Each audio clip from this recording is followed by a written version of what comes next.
Pemerintah Provinsi Sumatera Selatan terus melakukan upaya pencegahan kebakaran hutan dan lahan. Bahkan pihak Pemprov Sumsel telah mengajukan permintaan tambahan armada 4 helikopter waterbombing ke pihak BNPB. Mengingat diprediksi pada bulan Agustus hingga September mendatang akan menjadi puncak kemarau dan rentan terjadi karhutla di Sumsel. Kepala Bidang Penanganan Darurat BPBD Sumsel Ansori mengatakan, penambahan helikopter ini telah diajukan kepada pihak Badan Nasional Penanggulangan Bencana BNPB dan tinggal menunggu kedatangannya.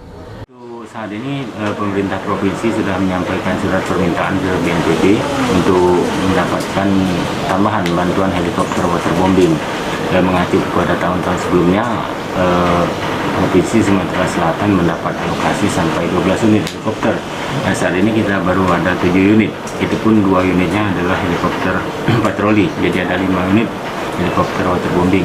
Harapan kita bisa cukup sampai dengan perkiraan kita sampai dengan tahun sebelumnya sebanyak 12 unit. Sebelumnya Sumsel sendiri telah menganggarkan sebesar 30 miliar dari APBD untuk mencegah karhutla. Bahkan tidak menutup kemungkinan akan dilakukan refocusing anggaran jika status karhutla Sumsel mengalami peningkatan. Okta Alfarisi, PAL TV.